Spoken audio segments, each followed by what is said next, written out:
जय मसी सबैजनालाई प्रवेश किसको महिमाको नाममा तपाईलाई धेरै धेरै धन्यवाद सहित जय मसी टक्काउन चाहन्छु। र आज चाहिँ मैले हामी भन्न चाहिँ अहिले सुहाउने भएको छ। हामी तीनजना छौँ। मेरो साथमा रोजी राई, मेरो श्रीमती हुनुहुन्छ भने बहिनी मेरी श्रेष्ठ हाम्रो बिचमा हुनुहुन्छ। आज हामी तीनजना मिलेर यो हिजो अस्तिदेखि परिरहेको जिउँदो पानी यो वर्ष 12 को अप्रिलदेखि जुनसम्मको म्युजिक गाउनु भोलि नि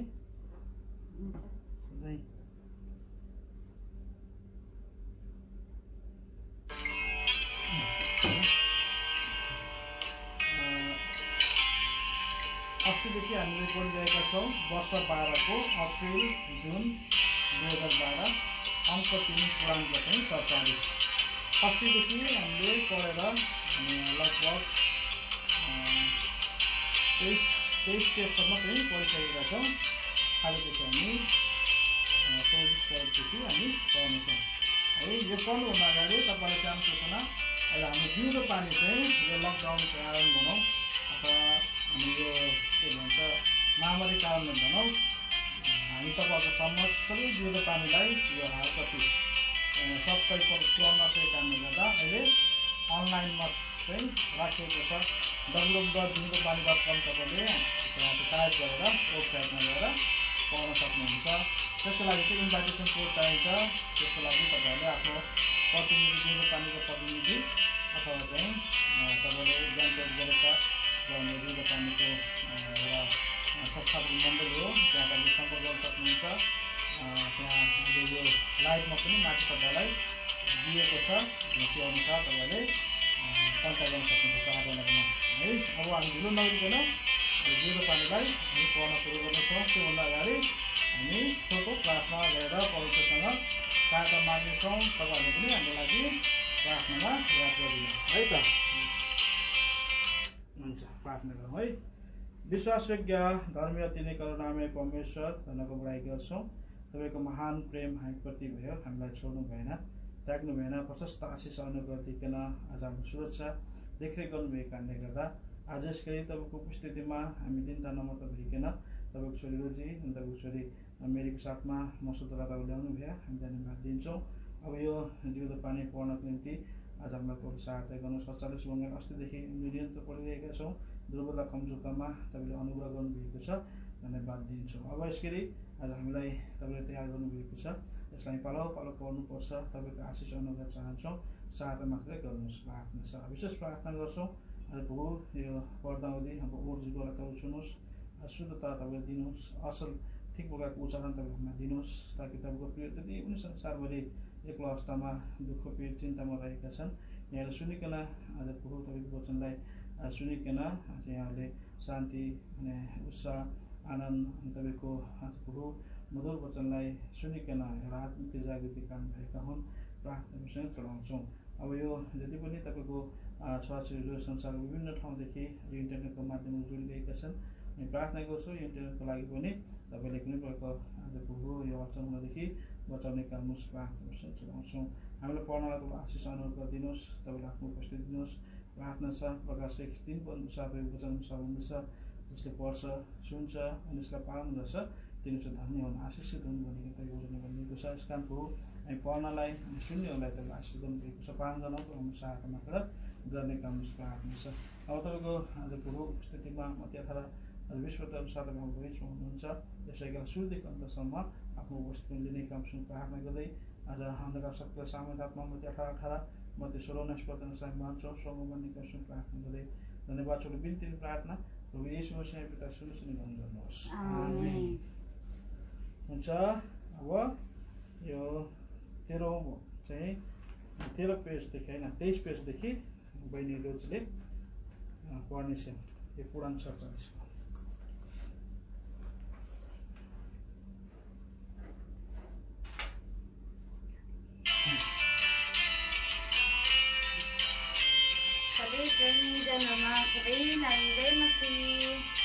अनि तपाईँलाई धन्यवाद दिन्छु। धन्यवाद छ किन तपाईँले प्रार्थना गरिराखिदिनु भएको कारण फेरि धेरै दिनपछि फेरि जिउँदो पानी पढ्ने तपाईँले समय दिनुभयो। तपाईँको प्रार्थनाको लागि धेरै धेरै धन्यवाद।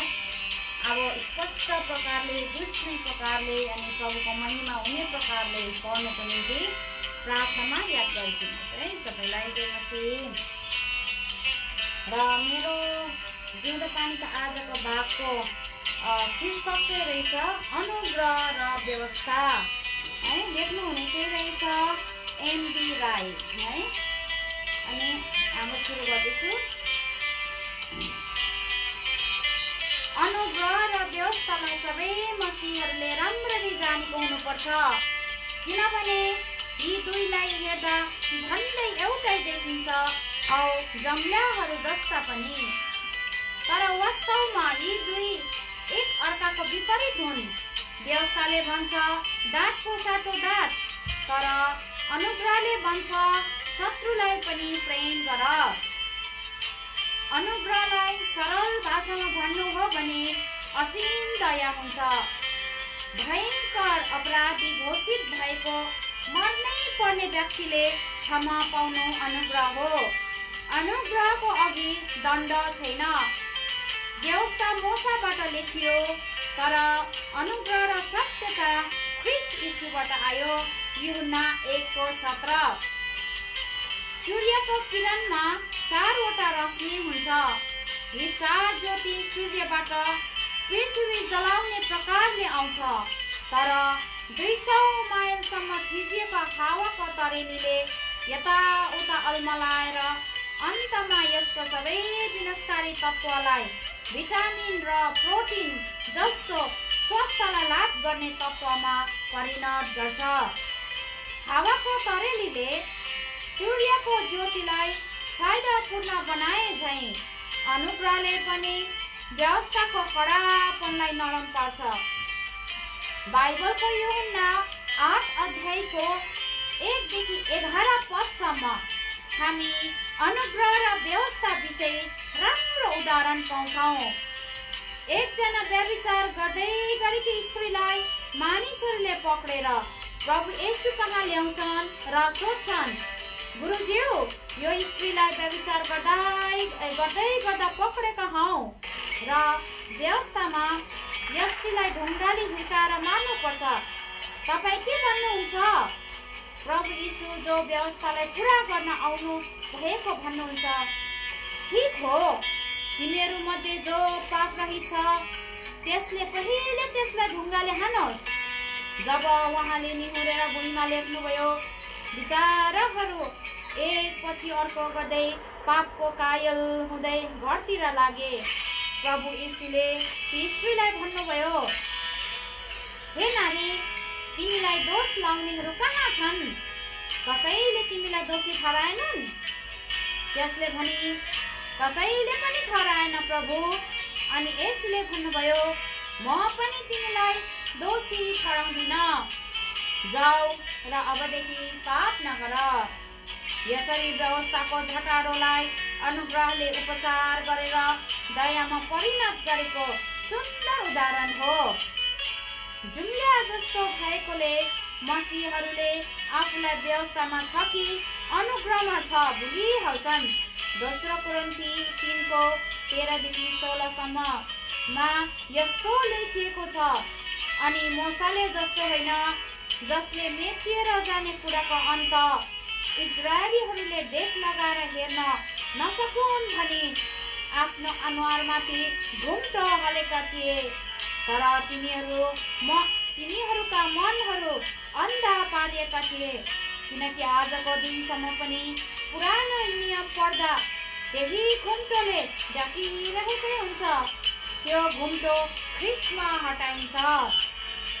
तर आजको दिनसम्म पनि मोसाको पुस्तक पढ्दा हुँदी तिनीहरूको हृदयमाथि घुम्टो हालिएको हुन्छ। तैपनि जब यो प्रभुतिर फर्किनेछ तब त्यो घुम्टो उठाइनेछ। प्रभु येशूको आगमनपछि व्यवस्था सबै अनुग्रहमा परिवर्तन भयो। इन्जिनियरहरू पनि कुनै पनि घर वा पुल बनाउन अघि त्यसको परिचित्र बताउँछन्, तर जब यी थोकहरू बनिसक्छ तब चित्रको काम सकिन्छ। बनिसकेको थोक यति चित्र निकालेर हेरिरहनु जति मूर्खता हो, त्यत्तिकै मूर्खता हामीले मोसालाई हेर्नु मात्र हो। प्रभु येशू आउनु भएपछि सब नयाँ थियो, सबै प्रतिचित्रबाट वस्तुमा उत्रियो।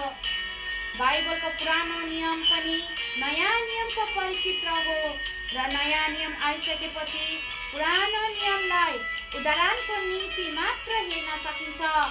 यदि पुरानो नियमलाई पक्री बस्यौँ भने पुरानो नियमका कतिवटा नियमहरू हामीभित्र पस्छ। यस्ता कतिपय वस्तुहरू पसेको देख्छौँ, जस्तै मोसाको वस्त्र पास्टर, बिशप, पाद्रीहरूले लगाउने गर्छन् अनि भविष्यमा बप्तिस्माको साटो खतना पनि गर्न के बेर। पुरानो नियममा धेरै प्रकारका चाडहरू मान्ने गरिन्थ्यो, जस्तै निस्तार चाड, अग्निले चाड, पेन्टिकोस्टको चाड इत्यादि। तर यीहरू अहिले मनाइँदैनन्, तर यीशुको जन्मदिनलाई ठुलो पर्वको रूपमा मान्ने गर्छन्। बाइबलमा प्रभु यीशुको जन्म तारिख दिएको छैन ताकि क्रिस्चियनहरूले उहाँको जन्मदिनलाई पर्वको रूपमा नमानोस्। पुरानो नियम बारम्बार आइबस्ने भएकोले मसीहरूले अनुग्रहलाई आजसम्म चिनिसकेका छैनन्। जोइस मेयरले अनुग्रहको विषयमा चर्चा गरेकी छिन्। अनुग्रह मसीहरूको बल हो र पावलले तिमोथीलाई लेखेको छ, ख्रीष्ट यीशुमा भएको अनुग्रहमा खुब बलियो हो। दोस्रो तिमोथी 2:1। मेयरले लेखेकी छिन्, पहिले उनी निराश हुन्थिन् जबसम्म अनुग्रहलाई बुझेकी थिएनन्। एक दिन उनले बिजुलीको पंखालाई लिएर सभामा आइन्। तिनले एक व्यक्तिलाई बोलाएर छेउमा राखिन् र भनिन्, बिजुली पनि छ, पंखा पनि छ, फेरि किन तिमीलाई चिसो भएन? भाइ चुप रहे। तब मेयरले त्यो पंखाको तारलाई प्लग भित्र हालिन् र पंखालाई अन गरिन्। पंखा घुम्न थाल्यो र त्यो हलमा धेरैलाई चिसो हावा दियो। यहाँ बिजुलीको शक्तिलाई अनुग्रहको मूल स्रोत मानिन्छ। औ जबसम्म मसीहरूले अनुग्रहको प्लग भित्र आफूलाई जोड्दैन, ऊ सधैँ निराश हुन्छ। उसको सेवामा कुनै मिठास हुँदैन। अनुग्रहमा ठुलो शक्ति छ। शान्त पावललाई शैतानको दूतले गुस्सा प्रहार गर्थ्यो र समयमा यो साह्रो दुख्थ्यो। पावलले जाति होस् भनेर प्रभुले भन्नुभयो, मेरो अनुग्रह नै तिम्रो निम्ति प्रशस्त छ, किनभने मेरो शक्ति दुर्बलतामा सिद्ध हुन्छ। दोस्रो कोरिन्थी 12:9। पावलले जीवनभरि त्यो रोगलाई लिएर हिँडे र उनले प्रभुका अनुग्रहको भक्तिलाई सधैँ थाहा गरे। उनले पत्रीमा लेखेका छन्, तर म जो छु परमेश्वरको अनुग्रहद्वारा नै छु अनि मलाई दिएको उहाँको अनुग्रह व्यर्थ भएन। पहिलो कोरिन्थी 15:10। वासमानीले बडो सुन्दर उदाहरण दिएका छन्। हामी हरेकले जानिराख्नुपर्छ, पोखरीमा नाउ खियाउँदै जाँदा एउटा चुच्चो चट्टान देखा पर्छ जो पानीको सतह भन्दा 2 फिट अग्लो छ। अब के भनेर प्रार्थना गर्नुपर्ने? कतिले प्रार्थना गर्छन्, हे प्रभु यो चट्टानलाई हटाइदिनुहोस्। वासमानीले भन्नुहुन्छ, त्यसरी प्रार्थना गर्नुको साटो वासमानीले भन्नुहुन्छ, यसरी प्रार्थना गर्नुको साटो यसरी प्रार्थना गर्नुपर्छ, हे प्रभु त्यो चट्टानलाई त्यत्तिकै राख्नुहोस्, तर मलाई 3 फिट अग्लो अनुग्रहको पानी दिनुहोस् र म त्यो चट्टानलाई नदेखौँ र तरेर जान सकौँ।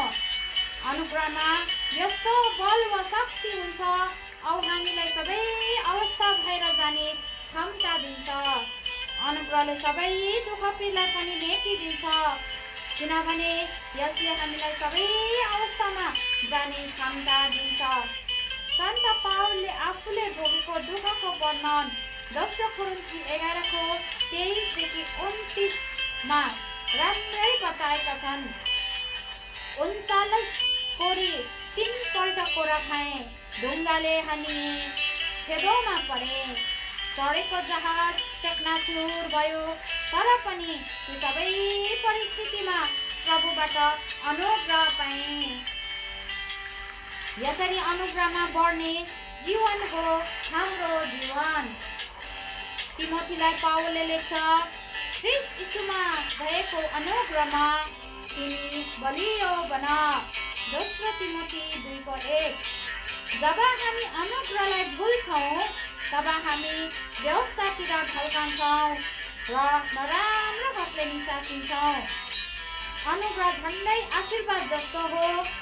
हामी जति नम्र बन्दै जान्छौँ हामीमा उति अनुग्रह खनिँदै जान्छ। प्रभु येशूबाट अनुग्रह र सत्यता आएको हो। हाम्रो अघि अनुग्रहको सागर छ र हामीले स्पन्ज बनेर त्यो सागरमा डुब्नु छ। जो जति डुब्छ यो विषयलाई बुझ्नलाई लुका 19 अध्यायमा हेरौँ। जक्कैले माथि रुखबाट प्रभुलाई हेरिरहेको थियो। प्रभुले तिनलाई भन्नुभयो, जक्कै छिटो गरेर ओर्ल, किनकि आज म तिम्रो घरमा बस्नुपर्छ। लुका 15:5। जक्कै छिटो गरी ओर्ले र प्रभुलाई स्वागत गरे। उनले ठुलो अनुग्रह पाए। उनी पापीबाट अब्राहमको छोरो बन्न पुगे। लुका 19:9। अनुग्रहलाई पाउनुलाई हामी तल ओर्लनु नम्र हुन सिक्नुपर्छ। अनुग्रह केवल नम्रले प्राप्त गर्छ। मत्ती 5 अध्यायमा 9 पल्ट धन्यको भन्नुभएको छ, जसले प्रेरणाले अनुग्रहलाई लिन सक्ने तरिका बताउँछ। 9वटा धन्यको निचोड नम्रता, आज्ञाकारितामाथि आधारित। तीमध्ये 5:5मा लेखिएको छ, धन्य नम्र हुनेहरू, किनभने तिनीहरूले पृथ्वीको अधिकार पाउनेछन्। हाम्रो जीवन यस्तो हो, यो अनुग्रह र व्यवस्था कुनै एकमा अडेसिरहेको हुन्छ। ऊ नम्र हुन सकेन र आफ्नो ल्याकत बुद्धिमा अनुभवमा अनुग्रहलाई भुलिदिन्छ र आफ्नो कला कौशलता र ज्ञानलाई प्रयोगमा ल्याउँछ। आज मण्डलीमा भएका कतिपय जिम्मेवारीहरू प्रभुबाट नभएर उनीहरूका आफ्नो ल्याकत, क्षमता र व्यक्तित्वलाई हेरेर चुनेका हुन्छन्। जसरी इजरायलीहरूले पावललाई राजा चुने, किनभने उनी अरूभन्दा लायकका थिए। पहिलो शमूएल 9:2। यसै कारण मण्डलीमा वृद्धि नभएर मतभेद हुन्छ। आउ फुटेर कोही पावलको, कोही अपोलोसको, कोही केफासको भएर जान्छ। पावललाई प्रभुले भन्नुभयो, मेरो शक्ति दुर्बलतामा सिद्ध हुन्छ लाई कहिल्यै नभुलौँ। हामी जति दिन नम्र हुन्छौँ हामीमा अनुग्रहले काम गर्दै जान्छ। यसै कारण पावलले भन्छ, म दिनहुँ मर्छु। पहिलो कोरिन्थी 15:31। मर्नुको अर्थ आफूमा भएको सब हराउनु र प्रभुको दया र भरपुरीमा भर पर्नु।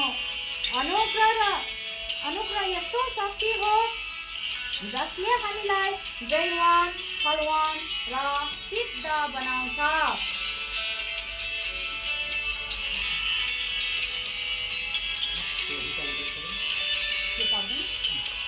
अब फेरि यो सक्यो। अब चाहिँ पढ्दैछु, प्रार्थना निवेदन पढ्दैछु मैले है। अनि प्रार्थना निवेदन चाहिँ रहेछ, आत्मिक सङ्घर्षको यात्रामा ठुल्ठुलो मण्डलीदेखि लिएर बहिनी मण्डलीहरूलाई सँगसँगै आत्मिक हातेमालो गरेर निरन्तर अघि बढिरहेको गान्तोक बेरेका मण्डलीले 12 साल अक्टोबर महिना पवित्र सभासहित 50औं वर्षको पालनाको तयारी गरिरहेछ। यस विशेष सेवाको निम्ति मण्डलीका विश्वासीहरूमाझ आफ्नो आत्मिक जिम्मेवारी निभाउनेहरू सबैलाई सचेत र इमान्दार बनेर गर्न यहाँबाट प्रार्थनाको खाँचो छ। हरेक सेवालाई सन्तागणको प्रार्थना र साथ सहभागिता रहेकै कारण सफल तुल्याउन सकिएको छ। भुटान देशभित्र अनि अर्को रहेछ यो चाहिँ है, यो चाहिँ प्रार्थनाको सब निवेदन हो। अघि पहिला यो गान्तोकको भयो, अब भुटानबाटको रहेछ। भुटान देशभित्रका मण्डलीहरूको आत्मिक वृद्धिको निम्ति प्रार्थनाको खाँचो छ। यसै सन्दर्भमा सुक्खा भुटान टनल एरियामा भएको माउन्ट हर्मन प्रार्थना भवनमा बाहिरबाट आउनुहुने प्रभुका सेवक सेविकाहरूलाई धेरै जाँचबुझ हुनुपर्छ। भुटानमा प्रभुको सेवा सङ्गतिमा अझै स्वतन्त्र र सहयोग प्राप्तिको निम्ति प्रार्थनाको खाँचो छ है। यो चाहिँ भुटानको विश्वासीहरूको लागि रहेछ। अनि अब चाहिँ आउने रहेछ नेपालको लागि। अनि नेपाल अनेकौँ क्षेत्रहरूमा मण्डलिक सेवा सङ्गति प्रार्थना भइरहेको छ। नयाँ विश्वासीहरूका निम्ति प्रार्थना गरिदिने अनुरोध छ है। यो चाहिँ नेपालको लागि सेवा सङ्गति भइरहेको छ, प्रार्थनाको अनुरोध छ।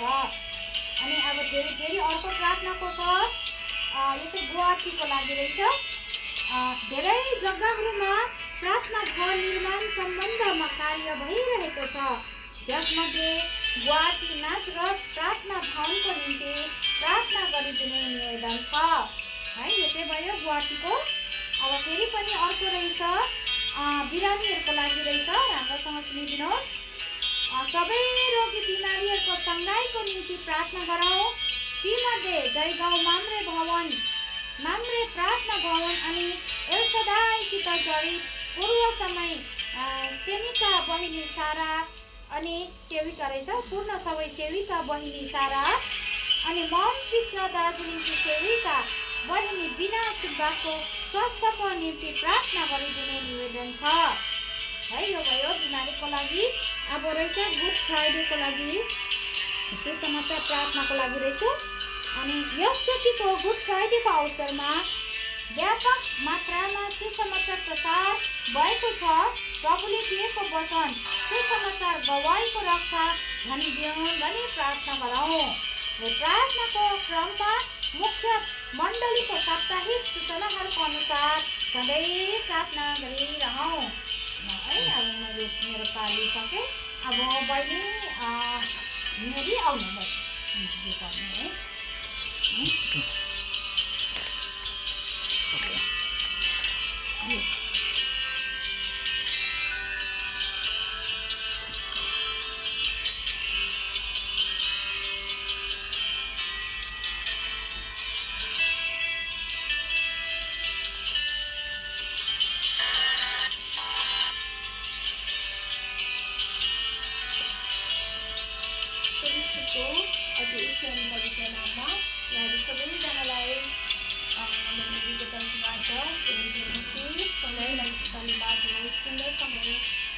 मैले हामीलाई परमेश्वरले दिनुभयो अनि म आज यहाँहरूको माझमा उपस्थित भएको छु।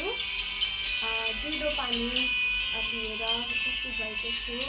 अनि मैले बोल्दा हुँदै मेरो उच्चारणहरूमा शब्दहरूमा कति गल्ती भयो भने यहाँहरूले मलाई क्षमा पनि गरिदिनु होला। परमेश्वरको महिमाको निम्ति मैले पढ्न गइरहेको छु। यहाँ रहेको छ ठुली बोजूको सम्झनामा लेखिएको छ। हुनुहुन्छ यहाँ अनुप बस्नेतले लेख्नु भएको छ। हुन्छ म यसलाई पढ्न गइरहेको छु। केटाकेटीहरूलाई धेरै माया गर्नुहुन्थ्यो ठुली बोजूले। उहाँको छेउमा गयो भने केही न केही खानेकुरा दिनुहुन्थ्यो। ट्रिङ ट्रिङ फोनको घन्टीले निन्द्राबाट बिउजिएर मैले उठाउन नपाउँदै फोनको घन्टी बज्न छोड्यो। यस्तो जबरजस्ती आँखा खोलेर घडी हेर्दा साँझको 3 बजिसकेछ। रातको ड्युटी पुरा गरेर दिनमा सुतेको म मस्त निन्द्रामा रहेछु। कसले फोन गरेको रहेछ भनेर मोबाइल हेर्दा ढिला निकोलसको फोन रहेछ। के काम परेछ भने फेरि मैले फोन गरी हेरेँ। उहाँले भन्नुभयो एउटा कुरा थाहा भयो अनुप तिमीलाई। मैले भने के होला, मलाई त त्यस्तो केही थाहा छैन। उहाँले भन्नुभयो हिजो आइतबार 2 बजे ठुलो बज्यू प्रभुमा सुत्नुभयो नि। आज दफनको सेवा हुँदैछ अरे। ए हो र, मलाई त थाहा थिएन। यसरी थोर बहुत कुरा भयो मोबाइलमा। यो खबरले मलाई नराम्रो लाग्यो किनकि ठुलो बोजू दोकान मण्डलीका शोभानी थिइन्। ठुलो बाजे ठुलो बोजू परमेश्वरको अनुग्रहमा नाति नातिनीदेखि पनातीसम्मको धन हुनुहुन्थ्यो। उहाँहरूका पनातीहरूले ठुलो बोजू ठुलो बाजे भनेकोले सबैले उहाँहरूलाई ठुलो बाजे ठुलो बोजू भनेका हुन्। आज ठुलो बोजूले ठुलो बाजेलाई संसारमा केही दिनको लागि एक्लै छोडिदिनु भएको छ। पहाडको फाँट र दुर्गम क्षेत्र नेपालको सोलुखुम्बु जिल्लामा विक्रम सम्वत 1975 सालमा जन्मिनुभएकी ठुली बोजू सुकर्या र विक्रम सम्वत 1978 सालमा जन्मनुभएका शुभधन राई ठुलो बाजे जो दोकान मण्डलीका जिम्मेवारी मेज बहादुर राई र जस बहादुर राईका बुबा आमा हुन्। पहाडको हरियाली वन जङ्गल छागा छहरा हिउँ चुचुरा चराचुरुङ्गीहरूसँग निकेरी गाँस्दै रमाइरहँदा ठुलो बाजे भर्ती भई भारततर्फ लाग्छन्। त्यो दोस्रो विश्वयुद्धको समय थियो, यसैले युद्धमा होमिनु पर्यो। ठुलो बाजेको युद्धमा आफ्नो धेरै मित्रहरू गुमाउनुभयो, तर परमेश्वरको अनुग्रह उहाँमाथि भएको कारण र परमेश्वरले उत्पत्ति अघि भन्नुभएको कारणले यसैया 43 अध्यायको 7 पद अनुसार उनीमा सधैँ सुरक्षित हुनुभयो। ठुलो बाजे सुरक्षित साथ कार्य पुरा गरी पेन्सन पत्ता लिएर गर्वको साथ आफ्नो देश गाउँ र घर परिवारसँग भेट हुन सफल हुन्छन्। गाउँघरमा भने देवी देवता धेरै पुज्नुपर्ने, दान पुण्य गर्नुपर्ने, जाड रक्सीले देवतालाई पुज्दै आफूले पनि खानुपर्ने, उहिलेको राईको रीतिरिवाजमा कुञ्चित भई बाँच्नुपर्ने भएर होला ठुलो बोजूले केही बचत गर्न सक्नु भएन। यस्तै देवता पुज्ने क्रममा राम्ररी नियम पुरा गर्न नसक्दा ठुलो बोजूले पहिले एउटा आँखा गुमाइसक्नु भएको थियो। यस्तै घरको परिस्थिति र रीतिरिवाजदेखि वाक्य व्याक्य भएर बनेका जेठा छोरा मेज बहादुर राई पनि भर्ती भई 7 समुद्र पारीको देश परदेश लाग्छन्। घरको पुज्नै पर्ने अनेकौं देवी देवता रीतिरिवाजदेखि वाक्य बनेका मेज बहादुर राई सधैँ त्यो झमेलादेखि मुक्त हुन चाहन्थे र पनि सक्दैन थिए, कारण अलिकति मात्र गल्ती भएमा आफ्ना अंशहरू गुमाउनु पर्ने थियो। त्यो देवता शैतानले यसरी सताएको थियो, यसरी पिञ्जरा कैद गरेको थियो। परमेश्वरको महिमा नचम्कोस् भनेर संसारको देवले अविश्वासीहरूको समझ शक्तिलाई अन्धा तुल्याइदिएको छ। समयको गतिसँगै रहँदा बस्दा मेज बहादुर पल्टनबाट छुट्टी आउने समय पनि भइसकेको छ।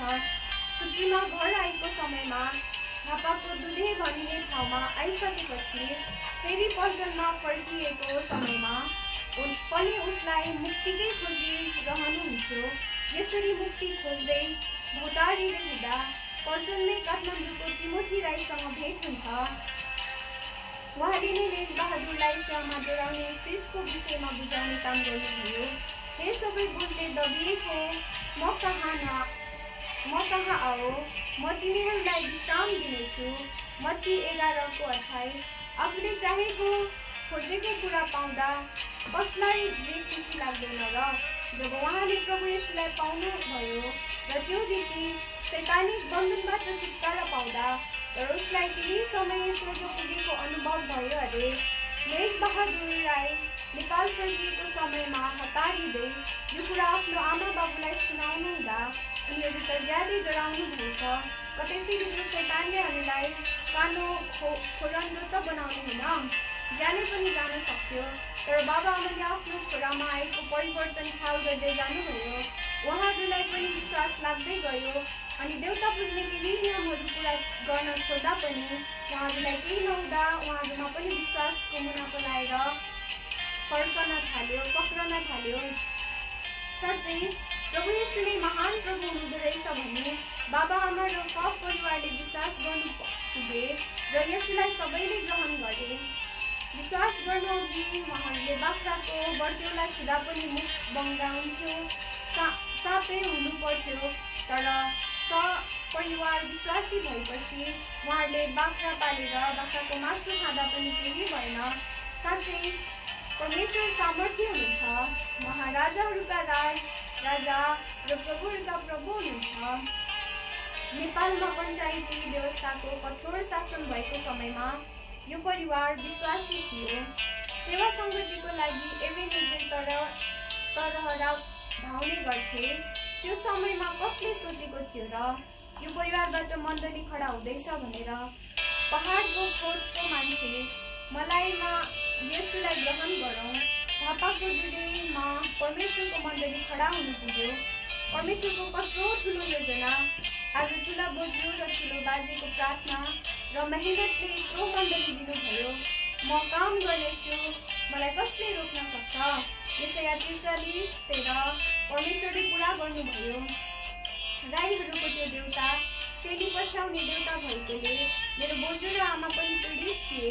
त्यसकारण मेरा बोजू पञ्चमायाको पनि दुवै आँखा गुमेको थियो। सम्झिँदा पनि धेरै दुःखको कुरा। आफ्नो अङ्गहरू गुमाएर बाँच्नुपर्ने कस्तो देउता हो यो। जोनोस बहादुर परिवारले मुक्ति पाएको खबर सुनेर आमाहरू धेरै अचेत भएछ। केही खुसी पनि, किनकि शैतानको पन्जाबाट छुटकारा पाउने खुसी।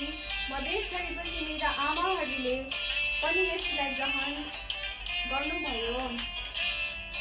म सानो हुँदा मेरो बोजू पञ्चमायाले मलाई धेरै माया गर्नुहुन्थ्यो। मलाई कहिलेकाहीँ उहाँको सम्झनाले सम्झाउने गर्छ, कारण मैले त मेरो बोजूलाई 18 वर्ष अघि 2057 सालमा नै गुमाइसकेको थिएँ। अनि मैले ठुली बोजूबाट केही माया पाएको थिएँ। केटाकेटीहरूलाई धेरै माया गर्नुहुन्थ्यो। ठुली बोजूले उहाँको छेउमा गयो भने केही न केही खानेकुरा दिनुहुन्थ्यो। म पनि कहिलेकाहीँ उहाँको पछि लागेर उहाँको लुङ्गीमा समाएर हिँडेको छु भन्दा फरक पर्दैन। ठुली बोजूले मसँग सधैँ राई भाषामा मात्र कुरा गर्नुहुन्थ्यो। मलाई मेरो बोजूले सबै राई भाषा सिकाउनु भएकोले राई भाषा सबै म जान्दछु। सायद अब म सेवा घरमा जाँदा राई भाषाबाट मलाई बोलाउने पनि कोही नहुने हो।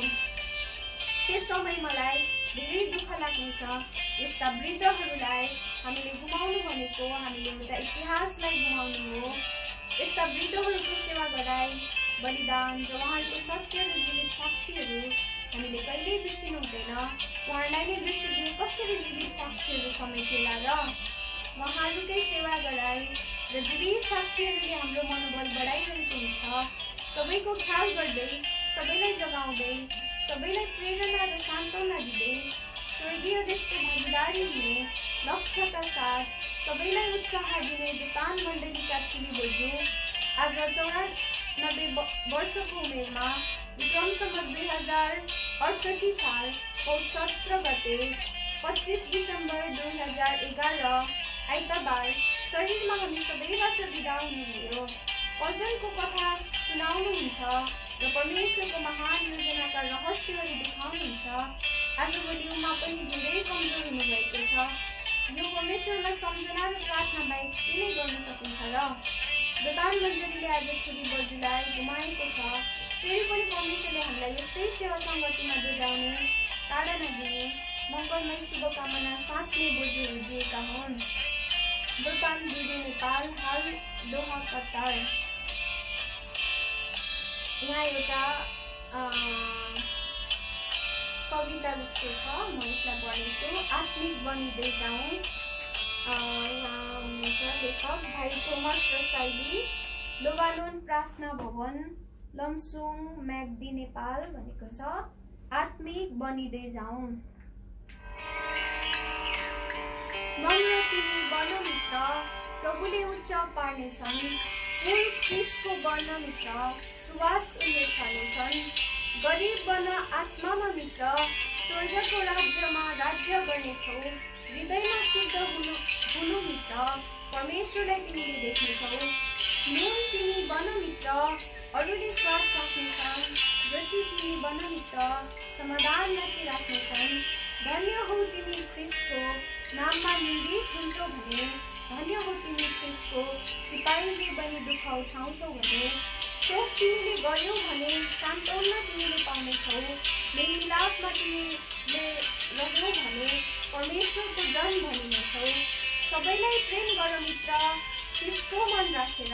संसारबाट बिदा हुनु छ मित्र, असल गहरी छोडेर। प्रेम गर मित्र, त्यसको मन राखेर संसारबाट बिदा हुनुहोस् मित्र, असल दबाई राखेर। हुन्छ, सबैलाई जय मसीह।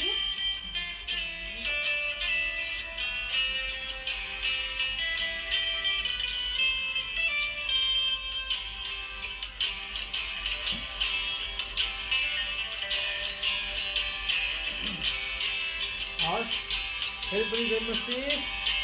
धन्यवाद। आज मैले थोरै पालो पाएको छु। म चाहिँ आज यो 47औं भङ्गालोको भुइँचालोको चपेटामा सिक्किम बाइबलका भविष्यवाणी पुरा हुँदैछ भन्ने पाठ लिएर आएको छु। यसको लेखक हुनुहुन्छ हाम्रो दाजु केनास राई एबेनेजर चुङचुङबाट है। पृष्ठ चाहिँ 29बाट रहेछ। दाजु भन्नुहुन्छ, सिक्किमका 2 मुख्य नदीहरू टिस्टा र रङ्गीत। तीमध्ये टिस्टा नदीको 2 मुहानहरू हुन्, लाचुङ चु र लाचुङ चु। चु भनेको सिक्किमेली भाषामा खोला हो। एउटा मुहान उत्तर पूर्व ल्यामु झिलबाट अनि अर्को मुहान उत्तर पश्चिम युमथाङको भन्ज्याङबाट बग्दै बग्दै आएर थारको दोभानमा एक सुन्दर बेसी बनाउँदै एक अर्कामा मिसिन्छन्। त्यही सानो र सुन्दर बेसी नै हो चुङथाङ बजार। यसो हेरि पठाउँदा झन्डै एरुसलेम जस्तो देखिने, चारैतिर पहाडले घेरिएको रहेछ। त्यहाँ घेरिएको हुनुपर्ने थियो होला। घेरिएको भजनसँग 125 विपदमा उत्तर सिक्किमको यो अन्तिम बजार हो। यहाँदेखि उता लाचुङ युमथाङको भन्ज्याङ जान सकिन्छ। गुराँस फुलेको समयमा यहाँ हजारौँ पर्यटकहरू आउँछन्। एक सिक्किमका अग्ला विशाल दुग्ध श्वेत झरझर बग्ने झरनाहरू, झिलहरू र ससना फुलहरूले सिँगारेको बाटा भन्ज्याङहरू, अग्ला पहाडका चुचराहरू उत्तर सिक्किमका गहनाहरू हुन्। भनौँ सिक्किम राज्यकै अनमोल सम्पत्तिहरू हुन् अनि हाम्रा महान परमेश्वर सृष्टिकर्ताका अद्भुत कलाहरू हुन्। सानो र दुर्गम क्षेत्रमा अवस्थित यो चुङथाङ बजारमा लगभग 3-4 हजार मानिसहरू बस्छन्। सानो र दुर्गम क्षेत्रमा रहे पनि हामी ख्रिस्टका जनहरूका लागि रमाउने विषय चाहिँ के छ भने यहाँ ख्रिस्टको सानो मन्दिर छ एबेनेजर। इजरायलीहरूलाई बारम्बार सताइरहने फलिस्तीहरूमाथि प्रभुले ठुलो जय दिनु भएपछि मिस्ता र सेनको बिचमा न्यायकर्ता शमूएलले एउटा ढुङ्गा राखे। त्यसको नाउँ एबेनेजर राखेर भने प्रभुले यहाँसम्म हामीलाई सहायता गर्नुभयो। एबेनेजरको अर्थ हो सहायताको चट्टान। साँच्चै एबेनेजर मण्डली चुङथाङको मुठीभर विश्वासीहरूको लागि प्रभु नै सहायताको चट्टान हुनुहुन्छ। पहिलो समय 7:12 चुङथाङमा प्रभुको काम सुरु भएको 1980 सालदेखि नै हो, तर मण्डली स्थापित भएको भने 1982 सालदेखि हो। यी दिनमा यहाँ जल विद्युत परियोजनाको 3वटा कम्पनीले काम गरिरहेको हुनाले यो सानो बजारमा पनि यो दिनमा निकै छलफल देखिन्छ। धेरै मानिसहरू बाहिरतिरबाट पनि कम्पनीमा काम गर्न आएका छन्। तर 18 तारिक सेप्टेम्बरको बेलुकी यस सुन्दर र शान्त पाखाहरूमा अमित भयानक प्राकृतिक प्रकोप चल्यो। प्रलयकाली भुइँचालोको झट्काले भिर पखेरा तहस नहस भए। बजारको रूपै बिग्रियो।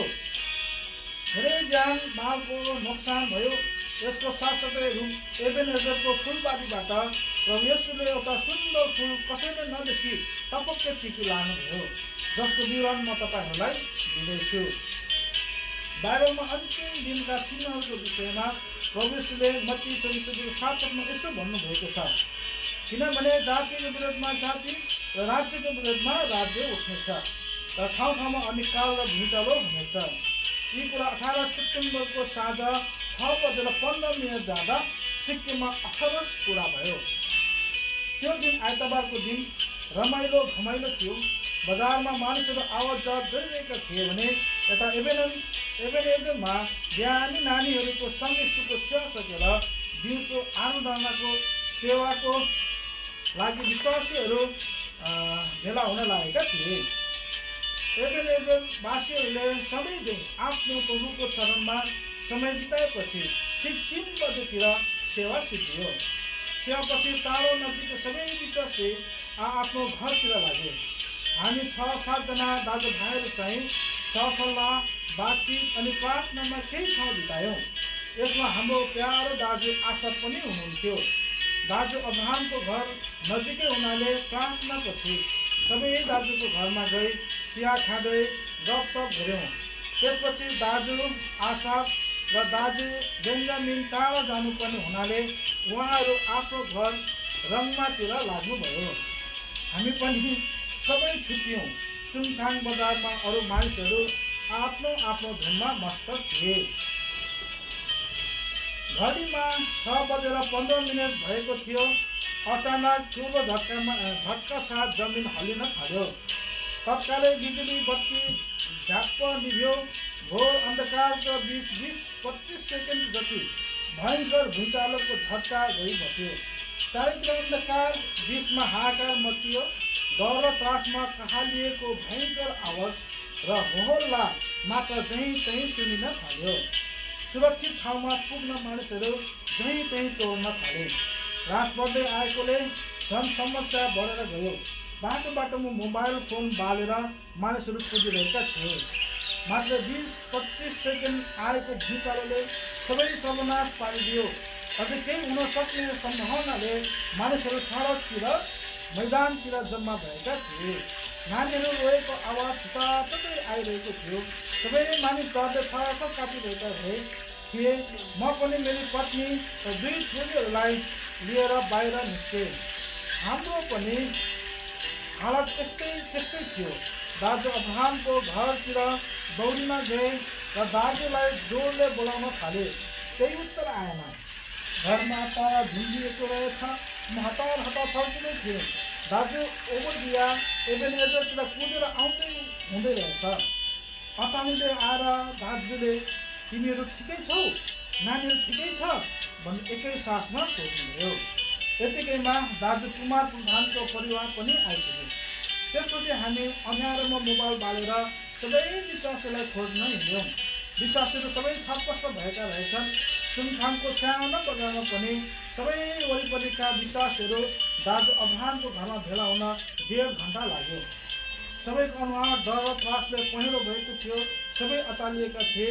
जसो सास बदलेर हामी प्रार्थनामा जुट्यौँ। भर्खर घर फर्केका हाम्रा दुई दाजुहरूको सुरक्षाको निम्ति पनि प्रार्थना गऱ्यौँ। तर पनि के कसो भयो होला भन्ने चिन्ता बढी नै रहेकोले हामी 5 भाइ साहस बटुलेर अब उहाँको खोज खबर लिन राङमातिर लाग्यौँ। मूल बाटोतिर पुगेपछि हेऱ्यौँ माथि डाँडाहरू, हुँदोबाट ठुला ढुङ्गा पहिरो सोहोरिएर सडक भरिरहेछ। सडक चिरा परेको रहेछ। बाटोभरि जुत्ता, चप्पल, छाता, झोलाहरू छोडेर मानिसहरू ज्यान बचाउन भागेका रहेछन्। एकजना भाइ बाटो नै रगतसरी घाइते भई लडिरहेको थियो। चारैतिर एक प्रकारको आलो माटोको गन्धले वातावरण भरिएको थियो। यताउता चारैतिर हेर्दै गयौँ तर हाम्रो दाजुहरूको पत्तो फाट थिएन। सोच्यौँ सुरक्षित घर पुग्नुभयो भनेर। सासै नरोकी प्रभुको सुरक्षामा राङमा पुग्यौँ। एउटा खुल्ला मैदानमा 200-300 मानिसहरू भेला भएका थिए। ती सबै हताश निराश थिए। डरको कारणले होला ओठ पनि सुकेको थियो। कोही मानिस 2 हात जोडी आफ्नो ईश्वरलाई पुकारिरहेका थिए। नानीकी आमाहरू आफ्नो नानीहरूले भुइँमा छ्याप्प बसेका थिए। सिमसिम पानी परिरहेको बेला साँझको त्यो दृश्य साह्रै दयनीय देखिन्थ्यो। बिजुली बत्ती कोही पनि थिएन। आर्मीका जवानहरूले खाली टिनमा खरानी र मट्टीतेल हालेर त्यसलाई उज्यालो दिन ठाउँमा बाली दिएका रहेछन्। त्यसैको उज्यालोमा मानिसहरूको धमिलो रुन्चे अनुहार कता देखिन्थ्यो। हाम्रा दाजुहरू पनि त्यतातिर होलान् भने जोडले बोलायौँ। हेऱ्यौँ तर दाजुलाई कहीँ पनि भेटाएनौँ। त्यसपछि हामी हतार दाजु बेन्जामिनको घरतिर लाग्यौँ। दाजु चौकीमा बसिरहनु भएको रहेछ। उहाँलाई देख्दा ढुक्क भयौँ। तर दाजुको अनुहारको रङ उडेको देखि पक्का केही न केही भएछ भन्न ठान्यौँ। दाजु आसाम दाजु कस्तो छ, कहाँ छ हामीले सोधि पठायौँ। तर दाजुले केही उत्तर दिनु भएन। हामीले घरिघरि प्रश्न गर्दा दाजुले भक्कानी नै भन्नुभयो, भाइ आसाप मभन्दा अगाडि जाँदै हुनुहुन्थ्यो, म अलिक पछि आउँदै थिएँ। त्यतिकैमा भुइँचालोको झट्का लाग्यो। त्यसपछिको कुरा मलाई केही थाहा भएन। म बेहोस भएछु। भाइहरू हो, आसाप दाईलाई प्रभुले लैजानु भयो जस्तो लाग्छ मलाई भन्दै बेन्जामिन दाजु रुन थाल्नुभयो। हामी सबैका आँसुले बुझ्यो। दुःखको घडीमा एकअर्कालाई अँगालो हाल्यौँ। प्रभुले सुरक्षा दिनुहुन्छ भन्ने प्रभुमा भरोसा र शान्त गर्न साँच्यौँ। एक क्षणपछि दाजुहरू भुइँचालो आउँदा छिप्पिएका ठाउँतिर हेर्न भन्यौँ, कतै बाटोतिर पो दाजु छन् कि भनेर। भुइँचालो आउँदा तपाईँ कहाँ हुनुहुन्थ्यो दाजु, आसप चाहिँ कहाँ थिए? हामीले बेन्जामिन दाजुलाई सोध्यौँ। दाजुले हातमा भएको टर्चको प्रकाश गर्दै त्यसै ठाउँतिर देखाएर भन्नुभयो, म यहाँ थिएँ भाइ, आसप ऊ परतिर जाँदै हुनुहुन्थ्यो। सबैको आँखाले उज्यालो परेको ठाउँतिर हेरिपठायौँ। त्यस ठाउँलाई त ठुलो पहिरोले छोपेको रहेछ। हामी सबै स्तम्भ बन्यौँ। सबैले लामो सास ताने क्रिया गरे। हामी सबै छटपटिन थाल्यौँ, अब के गर्ने? लासार बने। अलि परतिरको प्याडमा चढेर जोडले दाजुलाई बोलायौँ, तर शून्यता बाहेक केही उत्तर आएन। विचलित हुँदै फर्क्यौँ। त्यतिकैमा आशा दाजुकी श्रीमती पनि आइपुग्नु भयो। कतै दाजुलाई भेटायो कि भनेर आशालु नजरले पिलिक्क भाउजूले हामीतिर हेर्नुभयो र हामी निरुत्तर थियौँ। तैपनि 2-4 शब्दले उहाँलाई सान्त्वना दिँदै मानिसहरू जम्मा भई बसेको त्यो ठुलो मैदानमा आइपुग्यौँ। त्यहाँ आर्मीका जवानहरूले खिचडी बाँड्दै रहेछ। एक थाल खिचडी हाम्रो अघि राखियो। सबैले 2-4 चम्ची पालो गरेर खायौँ। त्यही नै हाम्रो रात्रिको भोजन थियो। त्यसपछि सल्लाह गरेर 2 भाइ त्यहीँ बस्ने भए। हामी 3 भाइ चाहिँ मन्दिरमा खबर गर्न त्यही खतरनाक बाटो हुँदै चुङथाङतिर लाग्यौँ। हामी पुग्दा कोही सुतेको रहेनछ। सबै हाम्रै बाटो हेरिरहेका रहेछन्। हामीलाई देख्न साथ दाजुहरू बारे सोधी हाल्न थालिहाले। म बोल्नै सकिनँ। पछि साहस बटुलेर सबै खबर सुनाइदिएँ। सबैले लामो सास फेरे, कोही रुन थाले। केही क्षण त्यहाँ शून्यता नै छाइरह्यो। त्यतिकै त्यो भयानक रात बित्यो। भोलिको दिन झन् उडाक लाग्दो थियो। वर्षौँदेखि अटल र स्थिर रहेका ती चट्टानका पालहरू चुइकिएर झरेका थिए। ती चट्टानहरूमा आलो घाउका रगतहरू सर्लङ्ग देखिन्थ्यो। सडकभरि घरहरू, बिल्डिङहरू भत्केर झरेका इँटाका सिमेन्टका टुक्राहरू, खिचडी चौपटहरू भुइँभरि छटपस्ट भएर छरिएका थिए। हृदय विदारक दृश्य थियो। चुङथाङ बजारको अस्पतालमा घाइते मानिसहरू छटपटाइरहेका थिए भने भुइँमा लासहरू लडिरहेका थिए। स्थिति निकै सामान्य हुँदै जाँदैथ्यो, तर मानिसहरू अझै डराइरहेका थिए। बाहिरबाट काम गर्न आएको मानिसहरूको बजारमा घर फर्कनका लागि लाने तार थियो। बिहानदेखि नै राहत सामग्री लिएर हेलिकप्टरहरू आकाशमा उड्न थाले अनि खेल मैदानमा उत्रन थाले। मानिसहरू राहत सामग्री ओसार पसार गर्नमा व्यस्त भए। केही समयपछि माथि रङ्गमाबाट हाम्रा 2 दाजुहरू पनि आइपुगे। उहाँहरूको नियासो अनुहारले नै दाजु आशा घर आइपुग्नु भएको छैन भनी बताउँथ्यो। 18 घन्टा बितिसक्दा पनि दाजुको केही अत्तोपत्तो नपाउँदा हाम्रो आशा तकमाथि भयो। दाजु प्रभुका गइसक्नु भएछ। हरेक विश्वासीले पर्खिरहेको जिउँदोहरूको देशमा लगिसक्नु भएछ। भन्नसँग यस्तो सरादेको नम्बर आशा दाजुको शरीरको ठुलो पहिरोभित्रै नै रहेछ। 5औं दिनको बिहानै DREFको डोजरले दाजुको मृत शरीर निकाल्न सफल भयो। दाजुको छेउमा प्रभुको वचन बाइबल थियो। उहाँको हातको घडी पनि चलिरहेकै थियो। घडीमा 7:50 भएको थियो। बिहानको मोबाइल फोन पनि चलि नै रहेको थियो। बस दाजु मात्र अचल भएर घोडामा बस्नु भएको रहेछ। यो निश्चय भन्न सकिन्छ कि सङ्कटको समयमा उहाँले आफ्नो जीवनदातालाई नै पुकारेका थिए। मात्र मृत्यु आउँदा को घोडामा बस्न सक्छ र? दाजुलाई प्रभुले पहिरोबाट छुटकारा नदिए पनि शारीरिक देहबाट छुटकारा दिनुभयो, जो सबै मानिसहरूको निम्ति लाभ हो। फिलिपी 1:21 यसरी दाजु आसाफले हामीलाई असल गवाई छाडिराख्नुभयो। उहाँको जीवनमा प्रकाशित 2:10 कुरा भयो भन्नुमा अत्युक्ति नहोला। दाजुले मण्डलीको हर हिसाबको जिम्मा लिनुभएको थियो अनि यसप्रति उहाँ विश्वासयोग्य हुनुहुन्थ्यो। साधन खानपिन साधन पहिरन भए पुग्थ्यो उहाँलाई। यस्तै गुण सम्पन्न व्यक्ति उहाँ हुनुहुन्थ्यो। मण्डली घर टाढै थियो अनि उहाँको घर जाने बाटो पनि असजिलो भएको हुनाले उहाँको मृत शरीर दफनाउन लागि एउटा मैदानमा लग्यौँ। त्यस्तो खतरा र जोखिमको समयमा पनि हाम्रो दुःखमा साथ दिन एलिन मण्डली दिक्सुबाट सालेम अङ्कल र एल्बेटल मण्डली मगनबाट दाजु देव आइपुग्नु भएको थियो। यस्तो सङ्कटको समयमा उहाँको प्रेम र परिश्रम हामीप्रति देखेर हाम्रो हृदय साहसले भरियो। हामीले प्रेरणा पायौँ एउटा ख्रिस्टको प्रेमको कारण मात्र हो। यसरी उहाँहरूसँग मिलेर त्यही मैदानमा सानो सेवा गऱ्यौँ। हामीसित विश्वासीहरू बाहेक आइटी बिटीका जवानहरू र अरू अन्य मानिसहरू पनि थिए। त्यहाँ नै सानो सेवा भयो। दाजु आशको कारणले त्यो मैदान पनि प्रभुको स्तुतिले गुन्जयमान भयो। त्यसपछि हृदयभरि भेट्ने आशा राखेर दाजुको शरीरलाई दफनायौँ। प्रभुको घरको चिन्ता राख्ने बोझ उठाउने एउटा असल सेवक यसरी अचानक गइदिँदा बिछोडको वेदनामा बिलौना गर्न खोज्दो रहेछ यो कमजोर हृदय। तर प्रभु येशूको जीवित वचनले सधैँ ढाडस दिँदो रहेछ। क्रिस्चियन किताब 4:13 एक दिन मृत्यु विजयद्वारा मिलिन्छ। दाजुको शरीरले अमरतला ओर्नेछ।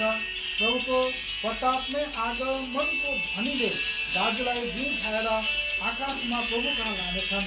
हामी जिउँदाहरू पनि हावामा प्रभुलाई भेट्न जानेछौँ र प्रभुको राज्यमा उहाँसँग सधैँ रहनेछौँ।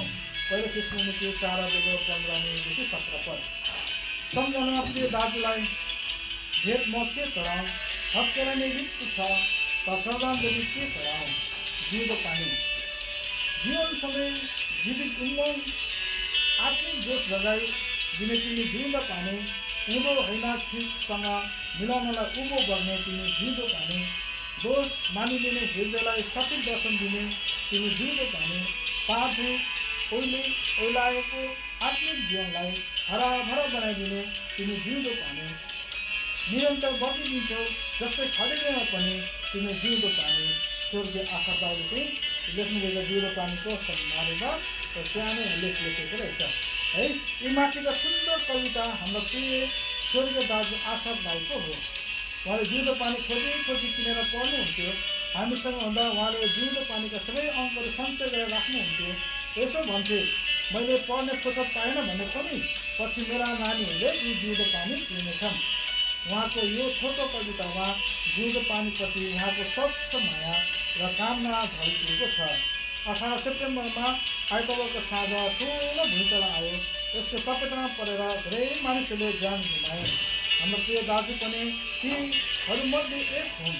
हामीलाई यी सुन्दर कविता छाडिराखेर त्यसै दिन उहाँ प्रभुको घर फर्किए। केनथ राई एबेनेजर स्कुलबाट यो भुइँचालोमा भएको घटनाको बारेमा लेख्नु भएको रहेछ। अब हामी अन्तिमतिर आइपुगेका छौँ। अब यहाँ पाठकको प्रतिक्रिया र मैले पाएको आशा पढ्नको लागि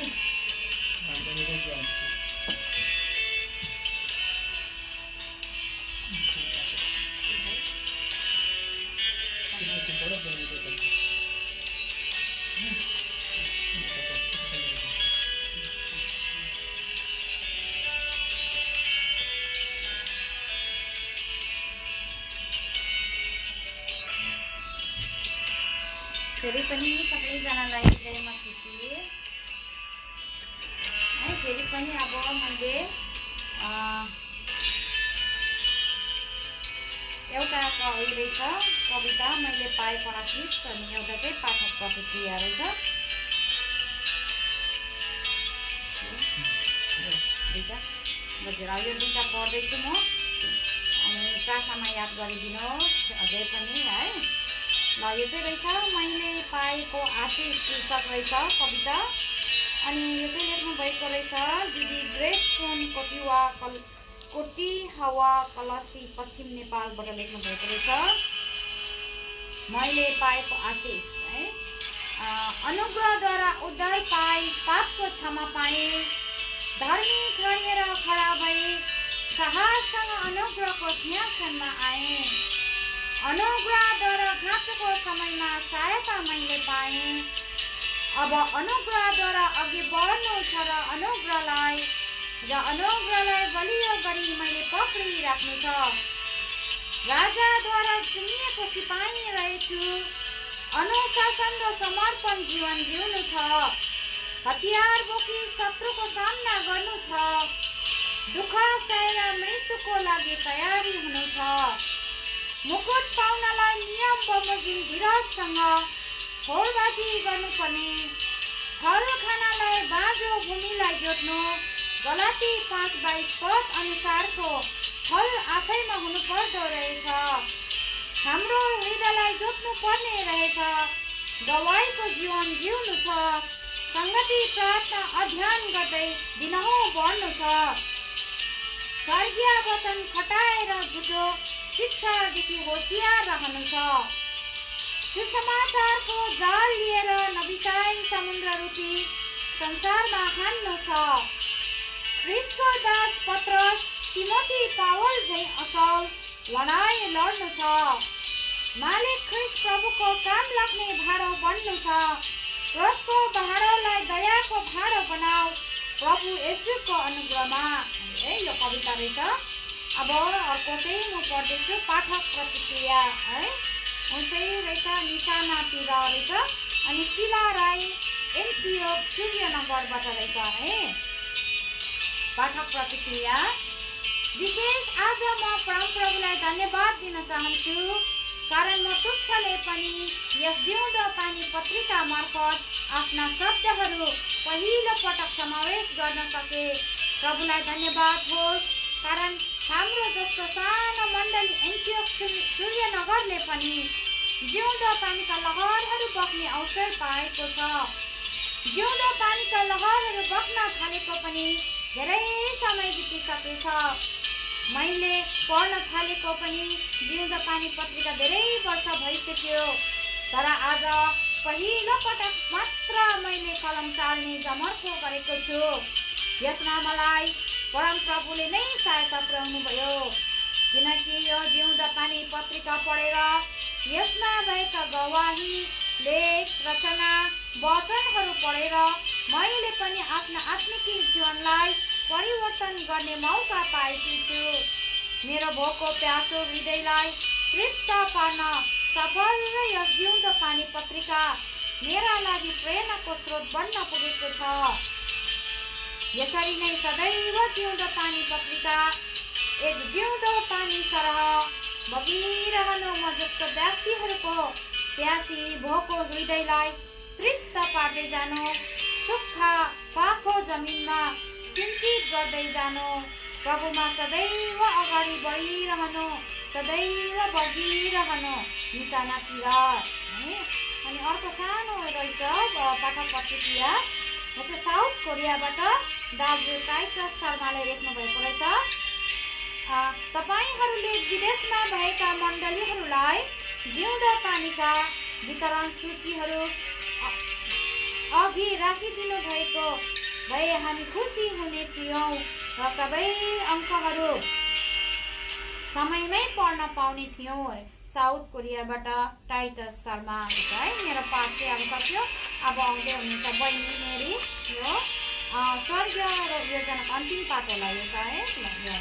स्वर्गीय योजनाको आत्मिक सेवा भन्ने रहेछ यो पढ्नु है।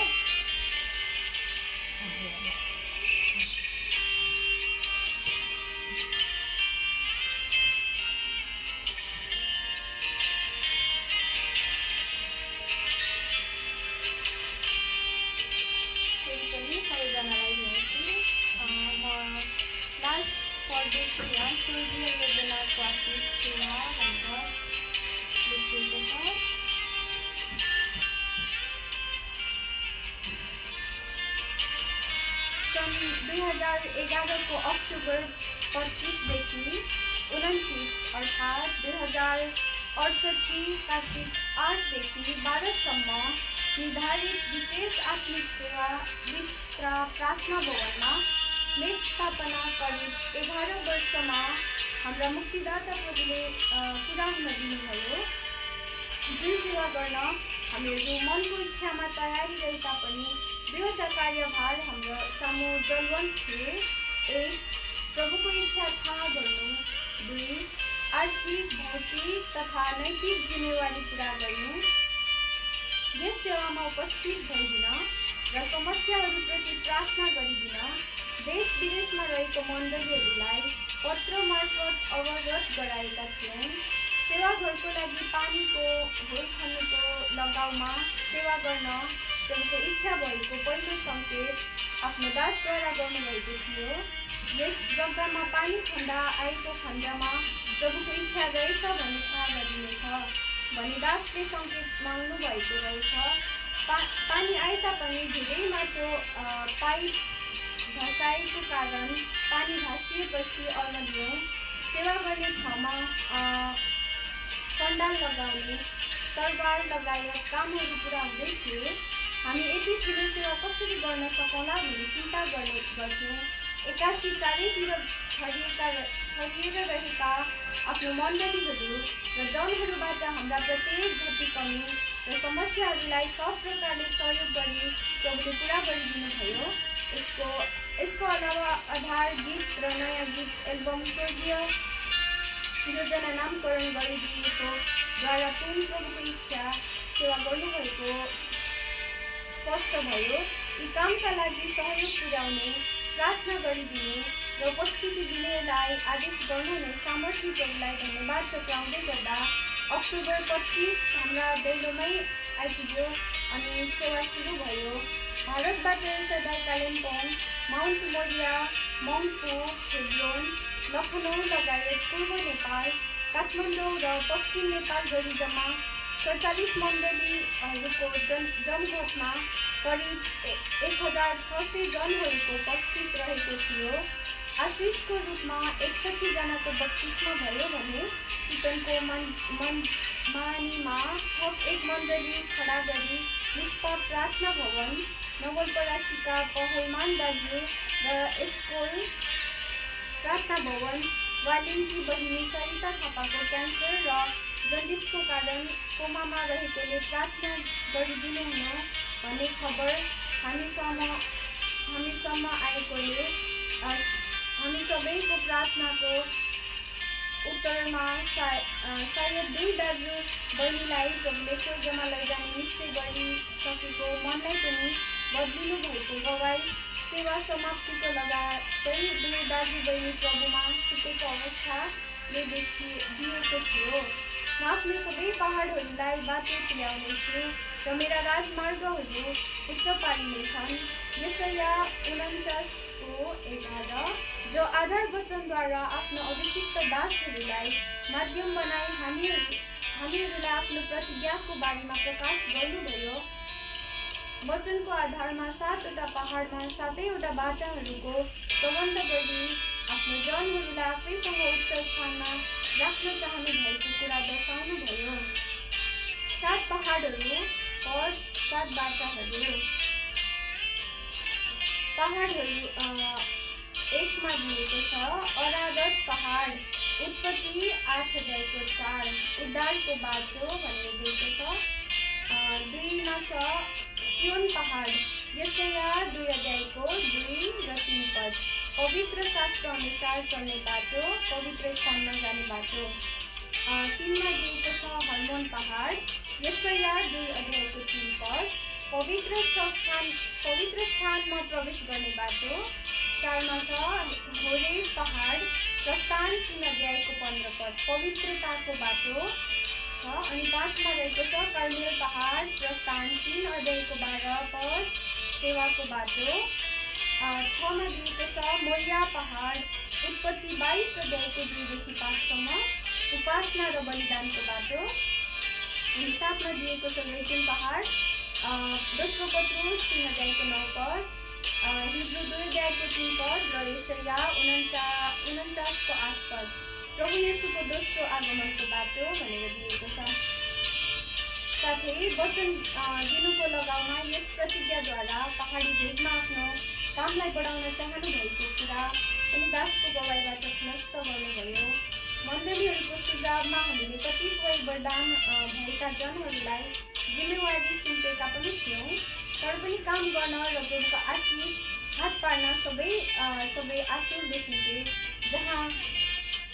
जहाँ कतिले मण्डली व्यक्तिगत रूपमा दशांश तथा स्वच्छ भेटीद्वारा परम प्रभुको आदर गरिरहेका, कतिले उहाँको निम्ति नयाँ नयाँ आत्मिक गीतहरूद्वारा महिमा गरिरहेका, कतिले आगन्तुकहरूलाई भेट्दै प्रार्थनाद्वारा प्रभुलाई धन्यवाद चढाइरहेका, कतिले घटीकमीमा, खानपिनमा, पानीमा, विद्युत लाइनमा, पाहुनाइमा, वचनको भेद रहस्य खोल्नमा, पण्डालहरूमा, मेडिकलमा, नाम दर्तामा, पुस्तक वितरणमा, सरसफाइमा, नानीहरूको सङ्गतिमा, सम्पर्क कार्यकक्षमा, वरिपरि सुरक्षामा र निरन्तर प्रार्थनामा एकै मनका भई सेवा गरिरहेको पाउँदा उहाँको राज्य हामीहरूकै बिचमा लुका 17:2-6 भन्ने वचन जो हृदयमा गुन्जिँदै थियो, कुन फेरि एक अर्काबाट छुट्ने इच्छा पटक्कै नहुँदै पनि समयले बाध्यतालाई साथ लिएर हाम्रो सामु आइपुग्यो।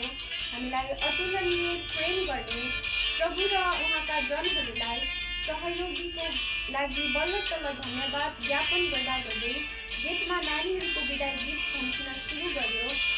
भेट हुँदाको हर्ष र बिछोड हुँदाको आँसु दुवै एक अर्कामा साटासाट गर्दै फेरि आगामी वर्षमा प्रभुको दया भयो यसरी नै भेटिने बाचा गर्दै रेमसी गर्दै फेरि भेट हुने आशामा हर्षाश्रु झार्दै बाई गर्दै बिदा दियो।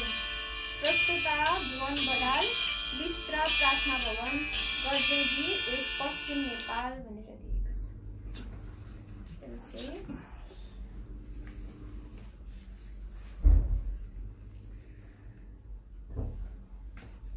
सक्छ यो हाम्रो अन्तिम रहेछ। अब हाम्रो यो बाइबल प्रश्नोत्तर चाहिँ नपढौँ होला, पुरानो हो, त्यस कारणले गर्दा आज यो जिउँदो पानी वर्ष 12 को अप्रिलदेखि जुन अङ्क 3 पूर्णाङ्क 47लाई पढेर जानमा प्रभुले सहायता गर्नुभयो है, आफ्नो उपस्थिति दिनुभयो। तपाईँहरूले पनि प्रेमपूर्वक है हाम्रो साथमा अनलाइनमा बसेर जिउँदो पानी सुनिदिनु भयो। तपाईँ सबैलाई धन्यवाद सही जय मसीह टकाउन चाहन्छु। र नि अस्तिको दिनदेखि आजसम्म हामीप्रति प्रभु अनुग्रही भइकन हाम्रो यो जिउँदो पानी पढाइमा प्रभुले सहायता गर्नुभएको लागि हामी धन्यवाद दिन्छौँ। अब जाँदै भोलिको दिन हाम्रो हङकङबाट इरोन प्रार्थना भवन हङकङबाट चाहिँ त्यहाँको प्रियहरूले पढ्नुहुनेछ। साँझ कुवेतको टाइमिङ चाहिँ 5 बजे, इन्डियाको टाइमिङ चाहिँ 7:30 बजे अनि नेपालको चाहिँ 7:45 मा पढ्नुहुनेछ। हङकङको चाहिँ 10 बजे उहाँहरू पढ्नुहुनेछ। यस कारणले गर्दा अब जाँदै अब हामी प्रार्थना गर्नेछौँ। र अनि जिउँदो पानी यो हामीले अहिले पढिरहेको चाहिँ पुरानो जिउँदो पानी हो। अब तपाईँले नयाँ जिउँदो पानी पढ्नको लागि अनलाइनमा पनि तपाईँलाई व्यवस्था गरिएको छ।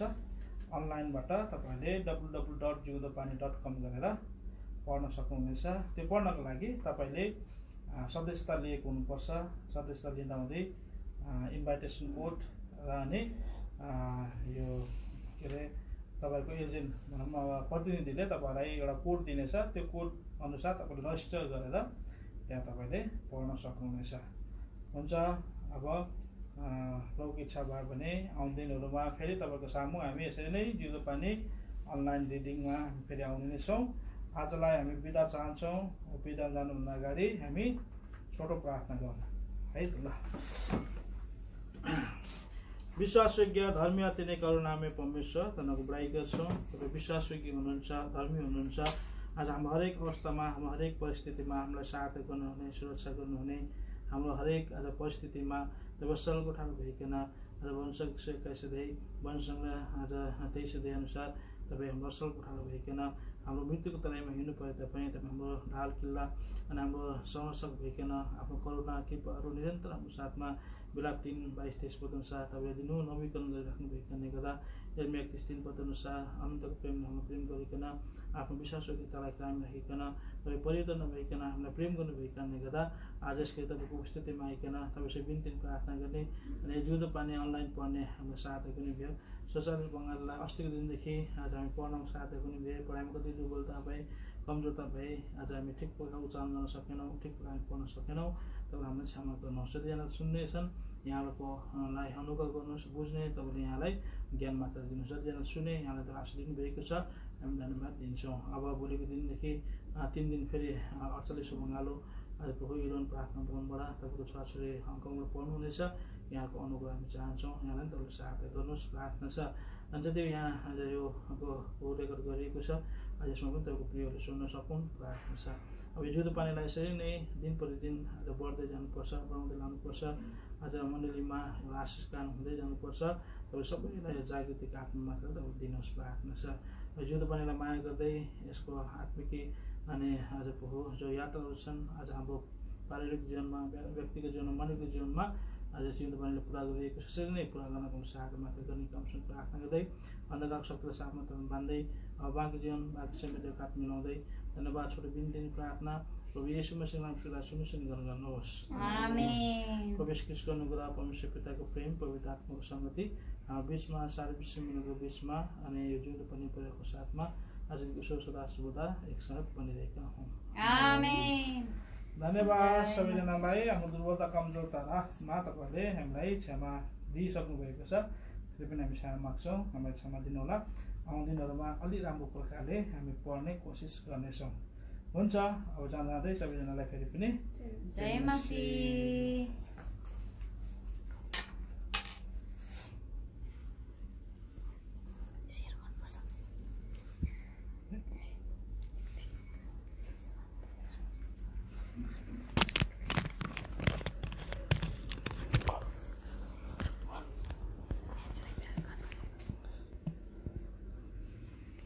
हाम्रो जिउँदो पानीको यो हेरिहाल्नुहोस् न त ल।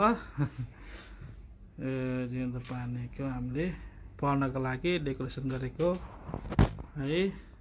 ल जय मसीह।